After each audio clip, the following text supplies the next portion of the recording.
Nah, karena kita itu menerapkan prinsip UBD. Mana cara ibu untuk bisa melibatkan seluruh peserta didik? Pun hal-hal yang dipahami peserta didik itu masih yang standar. Sepertinya diskusi kita semakin alat ya, Ibu. Dan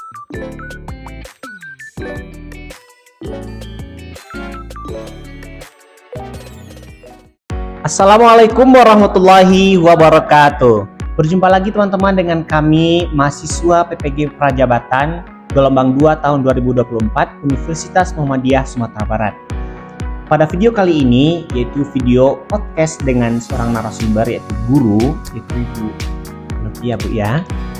Kami mahasiswa akan bertanya terkait perencanaan pengembangan kurikulum di sekolah beliau yang pernah beliau terapkan di sekolah. Untuk perkenalan terlebih dahulu, saya Muhammad Irsyad. saya Ella Asesti. Saya Marzulianis. Saya Sarah Nuraiza Guspina. Saya Weni Alfianita. Saya Ratna Dewi. Baiklah, itulah perkenalan dari kami.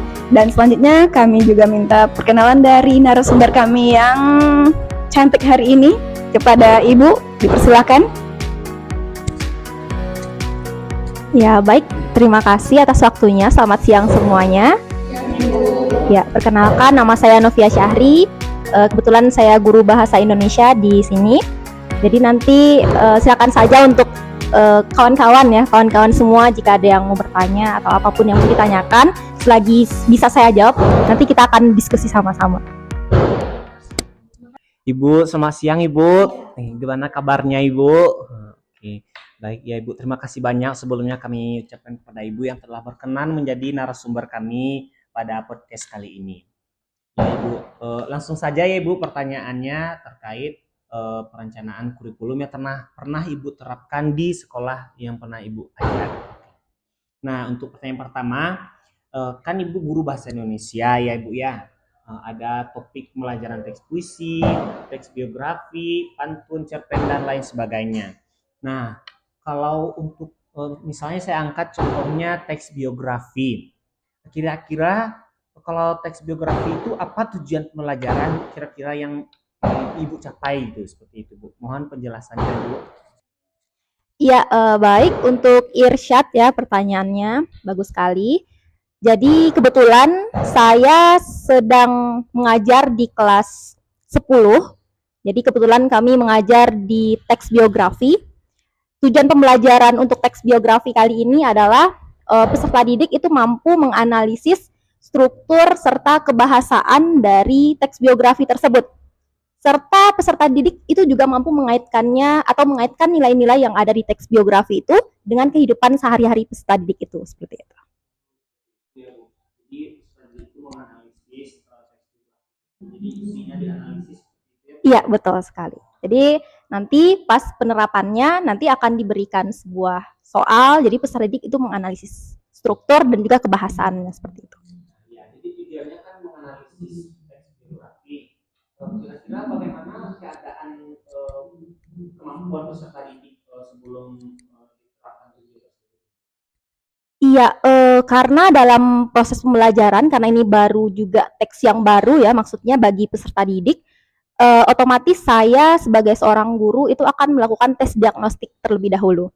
Jadi berdasarkan hasil tes diagnostik yang sudah dilaksanakan kemarin, alhamdulillah hasilnya bagus, ya walaupun hal-hal yang dipahami peserta didik itu masih yang standar, tapi tidak mengecewakan hasilnya seperti itu. Jadi cukup mendasar itu sudah dipahami oleh peserta didiknya seperti itu. Itu ya Bu, jadi dites dulu sebelum diterapkan tujuan. Iya, betul sekali. Saya mengangkat tujuan pembelajaran menganalisis tidak langsung menulis gitu. Harus menganalisis. Iya, karena dalam pembelajaran teks biografi itu tuh sebenarnya tidak hanya menekankan pada pengetahuan peserta didik saja. Jadi tidak hanya menekankan pada pengetahuan saja, tapi penting juga untuk mengetahui karakter peserta didik. Jadi sebelum kita memulai pembelajaran itu kita juga harus tahu karakter dari peserta didik itu. Jadi dengan mengetahui karakternya, kita bisa menerapkan ataupun mengaitkannya nanti dengan nilai-nilai yang ada pada teks biografi tersebut, seperti itu. Jadi kan ada unjuk kerja itu akan ada 6 ya Bu ya. Nah kira-kira unjuk kerja yang mana dipilih untuk materi teks biografi ini kira-kira contohnya? Iya. Jadi saya memilih bagian unjuk kerja menganalisis. Jadi menganalisis sesuai dengan tujuan pembelajaran kita tadi. Jadi harus disesuaikan Bu ya. Iya. Betul. Disesuaikan tujuan dengan. Iya betul. Karena kita itu menerapkan prinsip UBD. Jadi antara tujuan pembelajaran, terus penilaiannya nanti itu harus sinkron. Jadi kalau misalnya tujuan pembelajaran kita itu sudah menganalisis, otomatis untuk penilaiannya atau unjuk kerjanya juga harus berisi analisis tadi, seperti itu. Kira-kira apa saja hal yang akan Ibu nilai dari siswa untuk menunjukkan bahwa mereka sudah memahami materi dari teks biografi tadi? Ya, mungkin untuk yang dinilai dari siswa atau peserta didik berdasarkan tujuan pembelajaran tadi, mungkin ada beberapa maksud saya. Yang pertama mungkin kemampuan peserta didik untuk mengidentifikasi teks biografi secara tepat. Jadi peserta didik itu akan dinilai bagaimana kemampuan mereka dalam mengidentifikasi teks tersebut. Lalu peserta didik juga dinilai dari kecermatannya dalam menyampaikan pendapatnya di depan kelas. Jadi selain nilai pengetahuan, nilai keterampilan itu juga akan dinilai. Betul sekali. Jadi tidak hanya nilai tertulis saja, tapi untuk kerja juga ya, cara mereka mempresentasikan di depan kelas gitu ya Bu ya. Iya benar sekali Irsyad. Silakan lanjut ke. Sekian Bu dari pertanyaan dari rekan kami. Saya ingin melanjutkan pertanyaan selanjutnya Bu. Seperti ini Bu, Ibu kan tadi mengajar teks biografi ya Bu. Kira-kira bagaimana cara Ibu untuk bisa melibatkan seluruh peserta didik dalam pembelajaran secara aktif seperti itu Bu? Baik, terima kasih Weni ya atas pertanyaan Weni. Sebenarnya saya menerapkan cara sederhana saja untuk bisa melibatkan keaktifan peserta didik dalam proses pembelajaran. Mungkin teman-teman rekan-rekan semua Ibu ini juga sudah tahu ya karena sudah mengajar juga. Yang pertama tentu sebelum kita mengadakan pembelajaran masuk ke inti pembelajaran, tentu kita harus mengadakan atau melaksanakan pertanyaan pemantik. Jadi dari pertanyaan pemantik ini itu bisa memancing peserta didik untuk aktif. Contohnya, pernah nggak dengar seorang tokoh dengan nama Soekarno, misal seperti itu.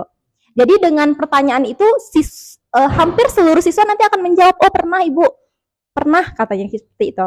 Jadi salah satunya dengan cara melakukan atau memberikan pertanyaan pemantik kepada peserta didik sebelum melaksanakan pembelajaran inti atau kegiatan intinya seperti itu.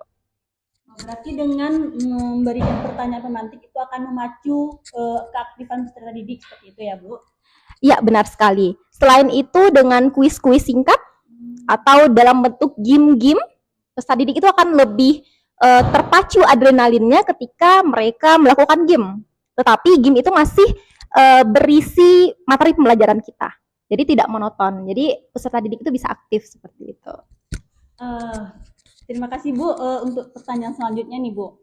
Kira-kira situasi seperti apa yang dapat membantu peserta didik untuk langsung tertarik dengan materi yang sedang dibahas seperti itu Bu. Kemudian merasa bahwa pembelajaran tersebut itu penting dan relevan bagi mereka. Iya, Weni. Jadi beberapa situasi itu bisa membuat peserta didik itu lebih aktif ataupun bisa berpikir secara konkret terhadap materi ataupun pertanyaan yang kita berikan. Contohnya saja karena ini Sumatera Barat, untuk teks biografi itu bisa saya contohkan seorang tokoh yang berasal dari Sumatera Barat. Atau dalam bahasa lainnya kita menerapkan CRT, Culturally Responsive Teaching. Jadi dengan menerapkan budaya yang melekat pada peserta didik, mereka akan terpancing dan juga mereka akan merasa bahwa materi itu dekat dengan mereka, konkret seperti itu. Jadi ketika kita memberikan contoh untuk peserta didik, kita harus memberikan contoh yang dekat dulu dengan mereka. Jadi, orang tuanya misalnya, betul, ataupun keluarganya, pokoknya contoh-contoh yang dekat dengan mereka, sehingga situasinya menjadi konkret seperti itu.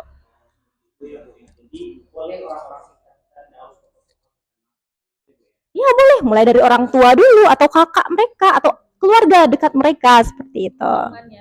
Ya betul sekali, lingkungan yang dekat dengan mereka. Bu, bagaimana cara Ibu menyampaikan materi sehingga peserta didik itu tertarik dan termotivasi untuk dapat belajar lebih mendalam seperti itu? Baik, untuk penyampaian materi mungkin hampir sama ya pertanyaan dengan yang tadi. Mungkin materinya akan disampaikan dengan materi-materi yang dekat dengan peserta didik dulu. Contoh-contoh yang dekat dengan peserta didik. Kemudian kalau bahasa lainnya kita bumbui. Kita bumbuilah materi tadi dengan sesuatu yang menyenangkan untuk peserta didik. Contohnya saja, mungkin kita bisa menerapkan permainan di kelas. Contohnya, misal ada 3 kelompok. Kelompok 1 kita beri nama tokoh nasional kita, misalnya Soekarno. Tokoh kedua akan kita beri nama Soeharto misalnya. Jadi dengan permainan-permainan sederhana seperti itu, peserta didik itu bisa menganggap bahwa pembelajaran itu menarik.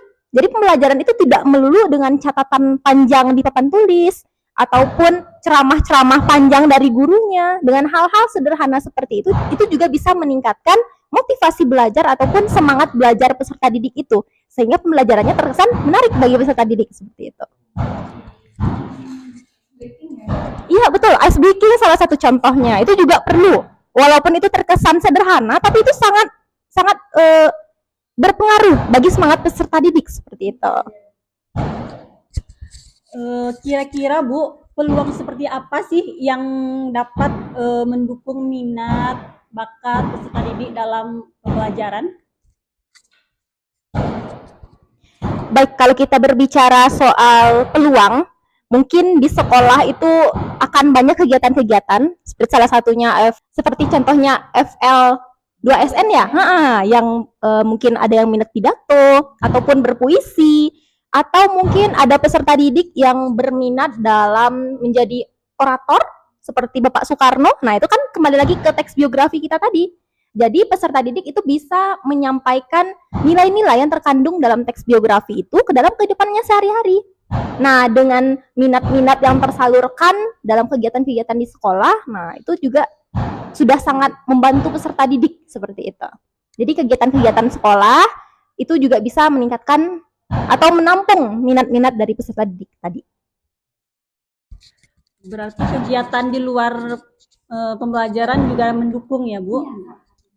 Kemudian Bu, kira-kira hambatan apa yang mungkin ditemui siswa sehingga siswa itu merasa kurang percaya diri, takut bertanya, dan sulit mengambil keputusan seperti itu?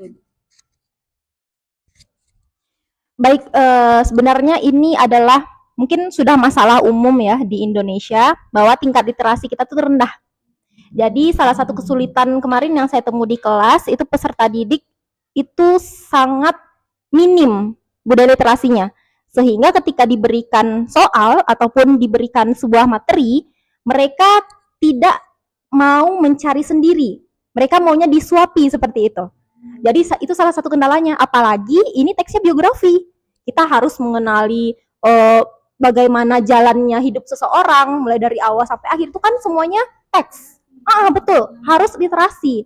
Jadi itu adalah salah satu kendala yang bukan hanya kendala, itu harus kita cari jalan keluarnya seperti itu. Kita harus cari solusinya. Jangan biarkan anak-anak penerus bangsa kita terus terperosok dalam rendahnya budaya literasi mereka seperti itu. Salah satu kendalanya. Ya Bu, memang ya kalau misalnya literasi itu memang menjadi kendala umum di pendidikan di Indonesia ini ya Bu. Kalau dari saya itu pertanyaan saya Bu, selanjutnya akan dilanjutkan oleh rekan saya. Baiklah Bu, saya akan melanjutkan pertanyaan selanjutnya. Nih, tadi kan Ibu tujuannya menganalisis teks biografi nih. Kira-kira bagaimana caranya supaya peserta didik itu terlibat aktif mengeksplor ide-ide penting yang ditemukan dalam teks biografi yang Ibu berikan?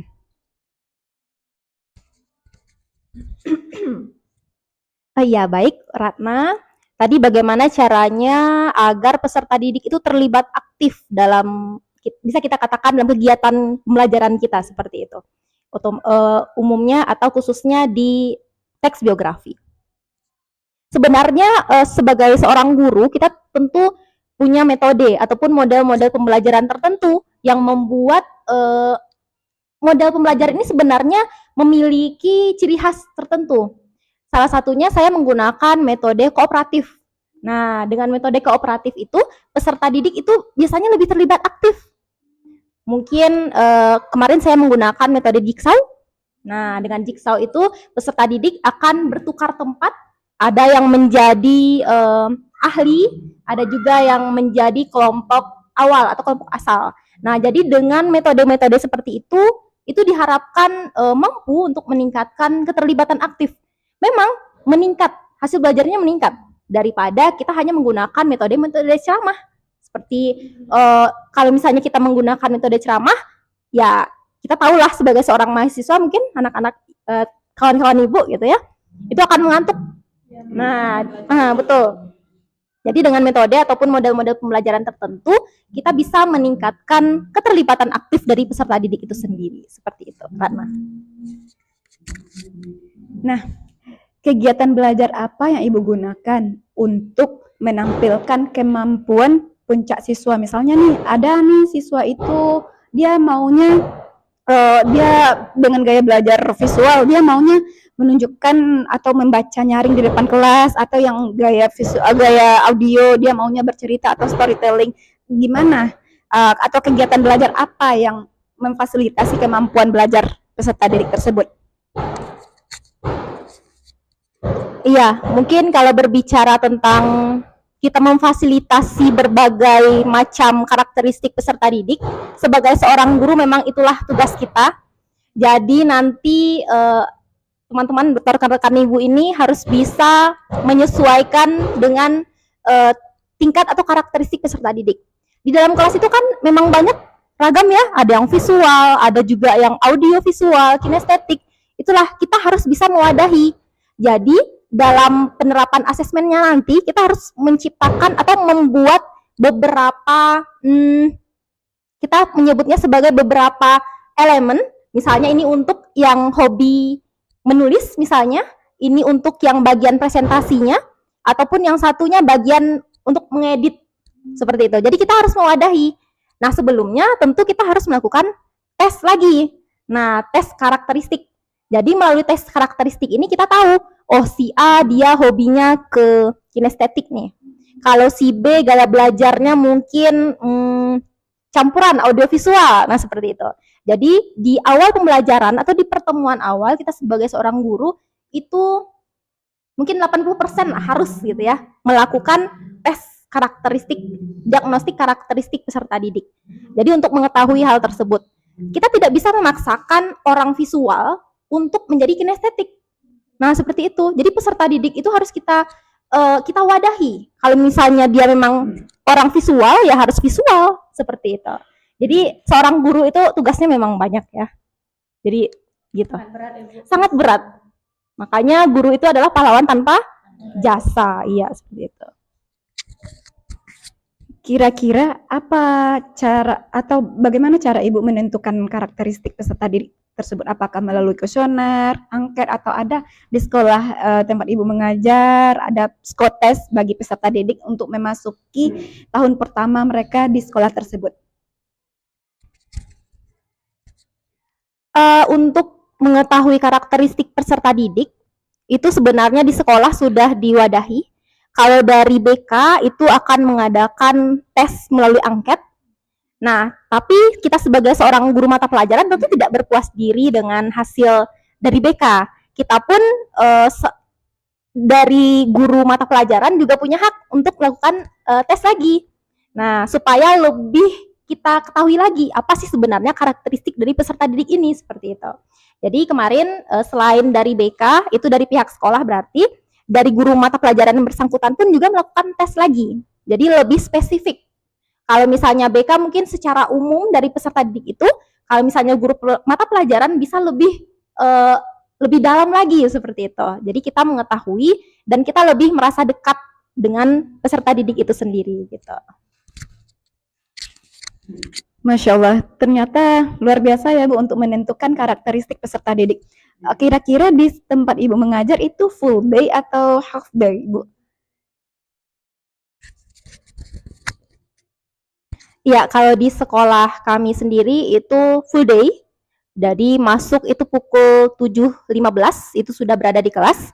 Jadi nanti hanya terjeda istirahat untuk sholat zuhur dan sholat asar. Dan kebetulan anak-anak itu akan pulang hari Senin itu pukul 5 sampai Selasa, Rabu dan Kamis itu pukul 4 gitu. Jadi istilahnya mereka sholat dulu di sekolah baru boleh pulang ke rumah. Karena pembelajarannya memang full seperti itu, full day. Iya, Sabtu dan Ahadnya libur, tidak dirumahkan mereka gitu. Berarti mereka full day. Apakah setelah full day itu mereka juga ada dikasih PR untuk menguatkan kemampuan mereka atau pemahaman mereka terhadap materi yang telah Ibu ajarkan? Dan atau apakah cukup di sekolah saja dengan pemberian materi di dalam kelas atau di luar kelas yang menyenangkan bagi mereka agar proses pembelajaran itu lebih bermakna bagi peserta didik? Apa yang Ibu lakukan? Iya, sebenarnya kalau memberikan tugas tambahan itu kembali lagi kepada gurunya masing-masing. Kalau saya pribadi itu saya mengusahakan tuntas dalam kelas. Saya mengusahakan seperti itu. Tapi kalau misalnya terpaksa mungkin ada kegiatan-kegiatan hari libur nasional yang membuat pembelajaran tidak sampai, ya otomatis ada tugas tambahan. Tetapi saya sebagai seorang guru bahasa Indonesia sendiri akan mengusahakan materi itu selesai di pertemuan hari itu gitu. Jadi pembelajaran itu harus pembelajaran yang benar-benar serius, tidak membuang-buang waktu seperti itu. Karena pembelajaran bahasa Indonesia itu kan cukup banyak materinya ya. Jadi diusahakan. Tapi kalau misalnya tidak bisa, ya harus ada tugas tambahan agar materi ini sampai dan tujuan pembelajaran kita terlaksana seperti itu. Belajarnya hanya di dalam kelas atau ada pembelajaran di luar kelas juga, Bu? Iya, untuk bahasa Indonesia itu sebenarnya ada pembelajaran di luar kelas juga. Untuk pembelajaran puisi biasanya saya akan membawa anak-anak keluar karena puisi itu kan iya betul, membuka wawasan itu biar lihat alam sekitar. Jadi tidak melulu di dalam kelas dengan struktur kursi dan meja yang seperti itu. Kadangkala juga tempat duduknya kami ubah letter U ataupun dalam bentuk lingkaran. Jadi tempat duduk atau suasana kelasnya tidak monoton seperti itu. Terus ketika mereka udah belajar di luar kelas berarti pemahaman mereka meningkat kan, Bu? Nah, kira-kira nih bagaimana peserta didik itu akan dipandu untuk memikirkan kembali pemahaman mereka tentang ide-ide penting yang telah didapatkan dari proses pembelajaran tersebut? Apakah trik yang Ibu gunakan? Mungkin untuk melihat kemampuan mereka setelah melaksanakan kegiatan pembelajaran, biasanya saya mengadakan post-test. Jadi dalam bentuk kuis, kuis. Dan biasanya saya mengadakan kuis itu dalam bentuk game lagi. Ada aplikasi namanya Wordwall. Mungkin rekan-rekan pernah menggunakan. Nah, biasanya saya menggunakan itu. Jadi dengan mengadakan post-test seperti itu, kita bisa melihat sejauh mana ya pemahaman anak-anak ini dengan pembelajaran yang telah kita laksanakan seperti itu. Jadi nanti melalui kuis itu akan dilakukan tindak lanjut. Apa sih selanjutnya kalau misalnya nilainya rendah, apa tindak lanjut selanjutnya yang kita lakukan. Jadi harus ada yang namanya RTL, rencana tindak lanjut. Nah, ya seperti itu. Nah, dari kegiatan itu bagaimana produk atau pertunjukan dari peserta didik tersebut dapat ditingkatkan melalui revisi berdasarkan penilaian diri atau umpan balik yang Ibu berikan. Kalau tadi kan Ibu memberikan kuis atau post-test di akhir. Nah, kira-kira nih apa produk atau pertunjukan peserta didik tersebut? Ya, karena kita orang bahasa Indonesia itu kan biasanya beragam ya. Ada yang dalam bentuk mading mungkin, atau lomba cipta puisi, seperti itu.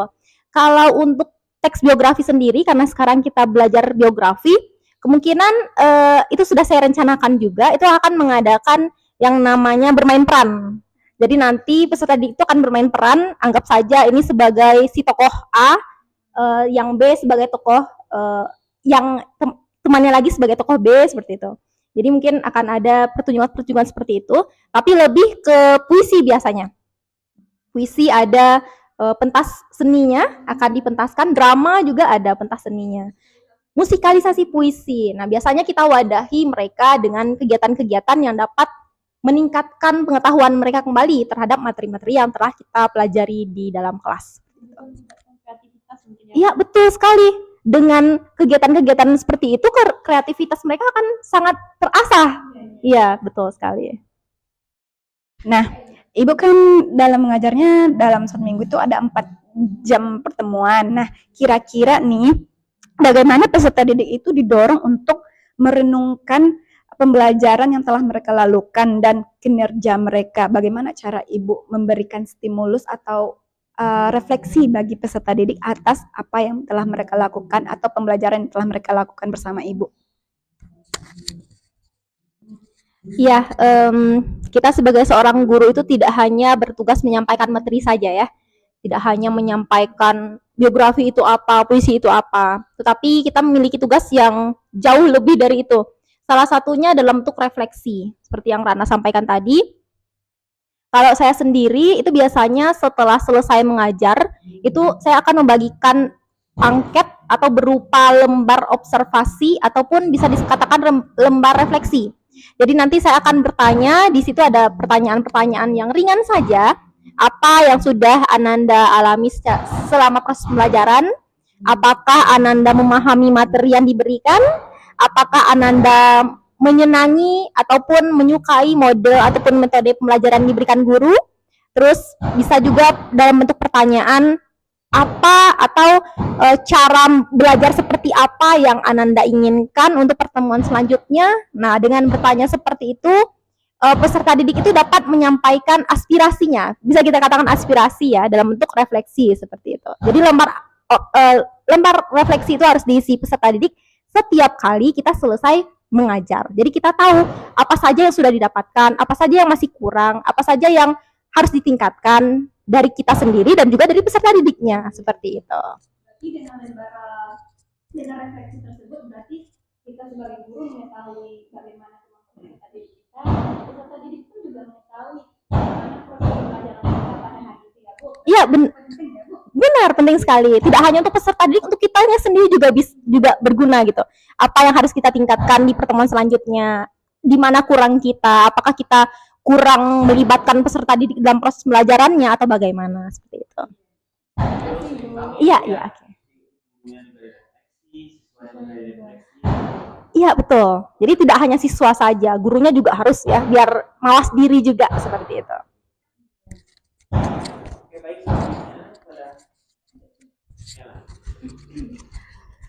Sepertinya diskusi kita semakin alot ya, Ibu, dan saya sangat tertarik dengan pembahasan ini, dan ternyata menimbulkan beberapa pertanyaan.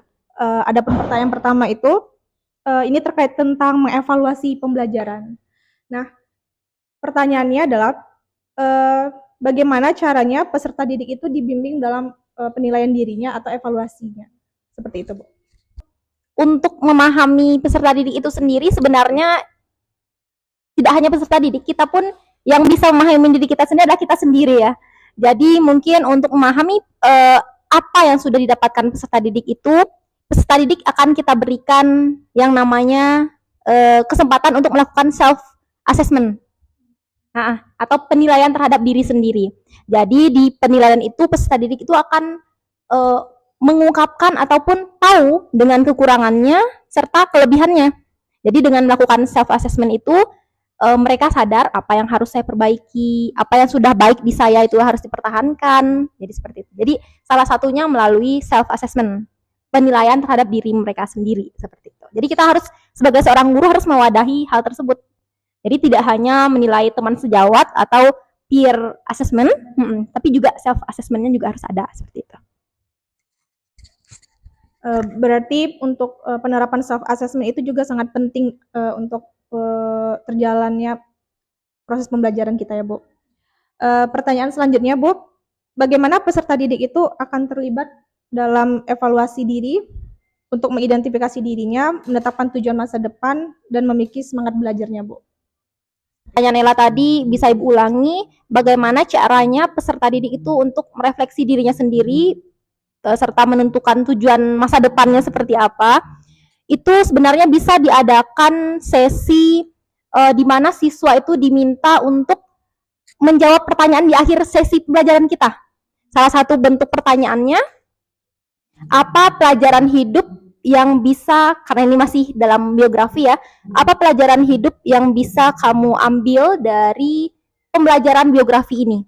Nah, dengan menjawab pertanyaan itu, peserta didik itu sebenarnya sudah mengungkapkan diri mereka seperti itu. Terus juga peserta didik itu juga diminta untuk menjawab soal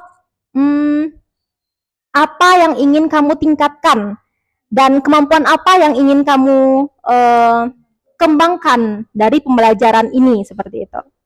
Jadi dengan melakukan sesi refleksi di akhir kelas, kita juga bisa tahu sebenarnya tujuan hidup ataupun keinginan anak-anak kita ini ke depannya seperti apa, tetapi melewati pembelajaran, melalui materi pembelajaran seperti itu. Sebenarnya bisa dianalisa melalui materi pembelajaran juga. Berarti yang bisa saya simpulkan itu, Bu, ternyata hasil penilaian baik dari peer assessment, self assessment itu bisa dijadikan sebagai rencana pembelajaran untuk masa depannya berarti ya, Bu. Tindak lanjutnya, Bu. Nah, adapun pertanyaan selanjutnya, Bu, bagaimana peserta didik itu bisa dibantu untuk melihat dari apa yang telah mereka pelajari dan apa yang membutuhkan penyempurnaan lebih lanjut? Ya, ini sebenarnya pertanyaannya masih tentang evaluasi diri ataupun refleksi diri ya. Kembali lagi kepada lembar refleksi kita tadi. Salah satu halnya yang bisa kita tanyakan adalah yang itu. Apa yang sudah Anda dapatkan, apa yang sudah Anda kuasai. Sebenarnya kembali lagi ke lembar refleksi diri tadi. Selain lembar refleksi diri, mungkin kita juga bisa peer assessment tadi. Kita balik kembali tuh. Kita bisa balik lagi. Kita bertanya kepada teman sejawatnya ataupun dia bertanya kepada teman dekatnya, misalnya si A dan si B, silakan si A menjawab untuk si B menjawab pertanyaan untuk si A. Jadi tidak hanya kita sendiri yang mengetahui bagaimana diri kita, tetapi orang lain juga bisa menilai bagaimana diri kita. Jadi seperti itu. Ini di luar konteks pembelajaran tapi ya, dengan itu. Baik, Bu, saya rasa jawaban-jawaban yang telah Ibu berikan itu sangat membuka insight baru buat kita, terutama sebagai mahasiswa calon guru. Nah, mungkin akan dilanjutkan juga dari rekan saya. Oke, terima kasih sebelumnya ya Bu, kami ucapkan kepada Ibu. Untuk melanjutkan pertanyaan dari teman-teman saya, Bu. Saya ingin menanyakan lebih tepatnya itu dengan bagaimana Ibu menyesuaikan dengan kebutuhan siswa Ibu nantinya. Pertanyaan saya itu bagaimana Ibu mengakomodasi berbagai kebutuhan perkembangan peserta didik Ibu, terlebih dalam gaya belajar, pengetahuan sebelumnya, dan minat peserta didik Ibu. Pertanyaan awal kita tadi ya, Lia, tentang gaya belajar, minat belajar. Berarti bisa kita simpulkan bahwa pertanyaan ini kembali lagi ke karakteristik peserta didiknya.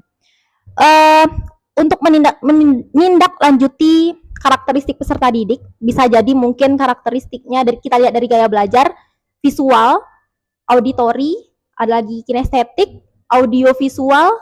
Nah, untuk menindaklanjuti karakteristik peserta didik ini, yang pertama tadi sudah Ibu jelaskan juga, kita harus mengetes. Kita lihat sebenarnya anak ini karakteristiknya kemana. Apakah hobinya itu dalam bidang olahraga, apakah hobinya dalam bidang berbicara seperti berpidato, seperti itu, ataukah hobinya dalam bentuk menulis. Kalau bahasa Indonesia itu bisa dalam menulis cerpen. Nah, kita sebagai seorang guru itu harus bisa mewadahi yang namanya karakteristik peserta didik tadi. Walaupun berbeda-beda, tetapi secara umum kita tidak boleh membeda-bedakan peserta didik, walaupun dengan gaya belajar yang berbeda. Contoh, misalnya gaya belajar Ibu visual nih, gaya belajar saya visual, dan anak-anak saya, peserta didik saya gaya belajarnya auditori misalnya. Saya tidak bisa memaksakan diri saya kepada peserta didik. Nah, makanya saya di sini harus berperan adil kepada peserta didik. Jika dia memiliki gaya belajar visual, sesekali adakanlah materi ataupun pembelajaran dengan membuat si anak visual tadi lebih berkembang, lebih aktif, terlibat aktif seperti itu. Ataupun mungkin bagi yang kinestetik, seperti contohnya puisi tadi, kita ajak jalan-jalan keluar. Itu akan membuka cakrawala mereka. Jadi mereka itu akan merasa bahwa oh, ternyata gaya belajar saya di sini dihargai. Oh, ternyata hobi saya di sini diwadahi oleh sekolah, oleh guru saya. Jadi anak-anak yang merasa bahwa dirinya diwadahi, mereka akan ya kita tidak muluk-muluk ya, akan menyukai pembelajaran yang sedang kita ajarkan. Iya, lebih semangat. Ketika dia bersemangat, maka pembelajaran yang kita berikan akan masuk seperti itu, menyenangkan. Ya, benar itu dia. Oke Bu, berarti dari banyaknya karakteristik gaya belajar, itu ada kinestetik, audiovisual, atau auditori. Nah, saya ingin menanyakan lebih lanjut Bu, bagaimana caranya Ibu menyesuaikan rencana pembelajaran Ibu dengan beragam karakteristik peserta didik Ibu? Ya, ini kembali lagi ya kepada lembar tes diagnostik kita tadi. Setelah kita adakan tes, itu biasanya kita akan analisis bagaimana hasilnya. Apakah si A gaya belajarnya apa, si B gaya belajarnya apa, C apa. Nanti di dalam penyusunan modul, kita akan menyesuaikan materinya sama, tujuan pembelajarannya sama, tetapi pemberian ataupun bimbingan dari guru akan berbeda. Contoh, materi kita adalah teks biografi tadi, menganalisis struktur dan kebahasan teks biografi. Kita bisa memberikan tugas kepada yang kinestetik itu untuk mempresentasikan ataupun membuat hasil belajar tadi dalam bentuk-bentuk yang unik. Mungkin bisa dalam kertas karton atau mungkin bisa bermain peran seperti itu. Untuk gaya belajar visual, kita berilah LKPD yang berwarna-warni. Kita berikan LKPD berwarna-warni sehingga mereka merasa bahwa oh, ini adalah diri saya, katanya seperti itu nanti. Terus untuk yang gaya belajarnya mungkin auditori atau yang suka mendengarkan, kita bisa memberikan dalam bentuk video atau tayangan seperti suara, nah atau ada yang berpidato atau seperti apa. Jadi mereka itu terwadahi dalam hal gaya belajar yang mereka punya seperti itu. Oke Bu, mungkin menggunakan berbagai cara yang Ibu tadi bisa memaksimalkan keterlibatan peserta didik Ibu nantinya, Bu. Oke, mungkin itu saja Bu pertanyaan dari saya. Ada pertanyaan lain dari rekan saya? Baik Ibu, terima kasih banyak nih sebelumnya udah panjang lebar kita membahas pengalaman Ibu dalam melaksanakan pembelajaran selama ini sebagai guru bahasa Indonesia. Tadi kita udah bahas dari evaluasi diri, asesmen juga, cara menerapkan pembelajaran yang sesuai dengan karakteristik peserta didik. Nah, sekarang saya akan menanyakan lebih lanjut ini Bu, terkait dari cara kita sebagai seorang guru untuk mengorganisasikan pembelajaran gitu. Jadi pertanyaan pertama dari saya Bu, pengalaman belajar seperti apa yang paling efektif untuk memperdalam pemahaman peserta didik? Contohnya yang tadi Bu berikan dari teks biografi tadi Bu. Sarah, terima kasih pertanyaannya. Pengalaman belajar apa yang paling efektif sehingga dapat mengembangkan atau memperdalam pengetahuan peserta didik? Kalau untuk teks biografi, itu nanti di akhir itu bisa diadakan proyek. Jadi nanti peserta didik itu akan mewawancarai salah satu tokoh-tokoh terkenal yang ada di Sumatera Barat misalnya. Nah, itu bisa kita menerapkan pendekatan CRT lagi, culturally responsive teaching. Nah, jadi kita bisa membuat sebuah proyek kecil-kecilan dari peserta didik. Mereka akan mewawancarai bagaimana seorang tokoh terkenal itu mulai dari dia lahir, pendidikannya, karirnya, seperti itu. Jadi dengan mereka terjun langsung ke lapangan, dalam tanda kutip terjun langsung ke lapangan, mereka akan merasa bahwa pembelajaran itu bermakna untuk mereka. Jadi pembelajaran bermakna itu maksudnya pembelajaran yang bisa mereka ingat. Yang menghadirkan sesuatu yang berbeda dalam dirinya. Jadi salah satu bentuknya adalah proyek seperti itu. Jadi kita kalau sebagai guru nggak harus monoton di kelas mengajarkan siswa materi ini tugasnya begini. Jadi kita bisa mengajak siswa keluar untuk memperdalam pemahaman peserta didik ya Bu. Variasi. Nah, selanjutnya Bu, kan tak jarang nih kita kalau udah memberikan pembelajaran kepada siswa terjadi kesalahpahaman materi dari siswanya Bu. Itu gimana cara Ibu dalam mencegah terjadinya kesalahpahaman dalam pembelajaran tersebut, Bu? Ya, sebenarnya dalam proses pembelajaran, ini khususnya di akhir pembelajaran, itu kita sebagai seorang guru harus bisa menyimpulkan ulang materi kita. Jadi dalam situasi menyimpulkan pembelajaran tadi, kita bisa bertanya secara acak.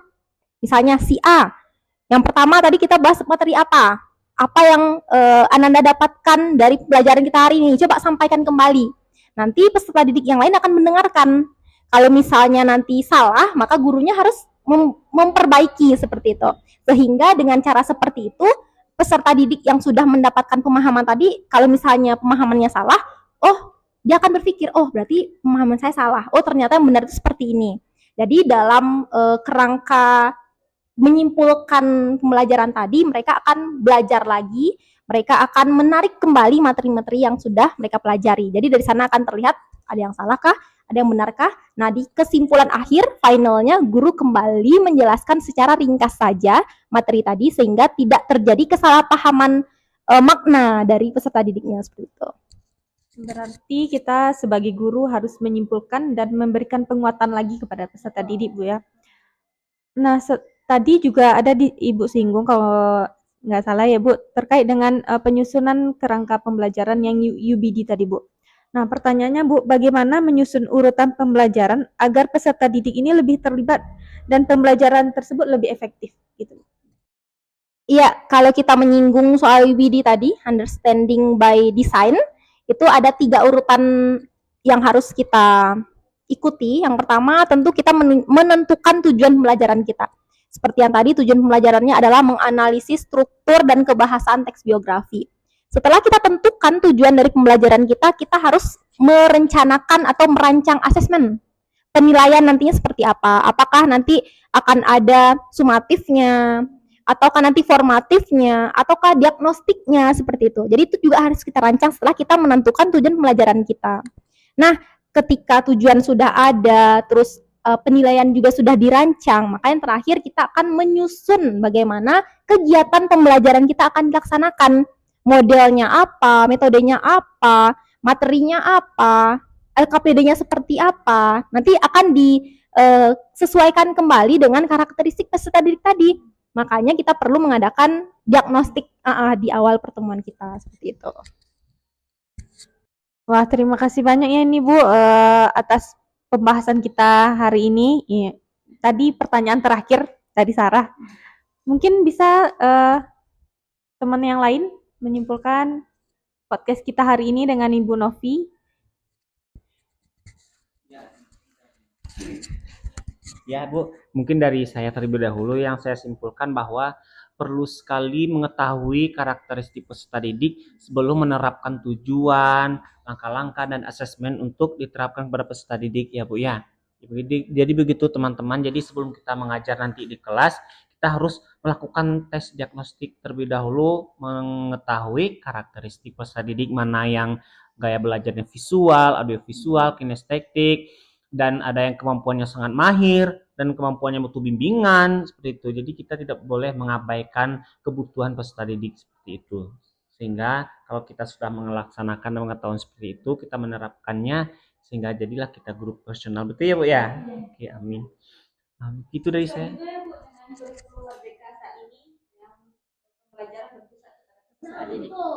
Betul. Oh ya, TAR namanya Bu ya. Oh ya, jadi pembelajarannya berpusat pada peserta didik. Berarti sangat menerapkan dari visi misi kurikulum Merdeka.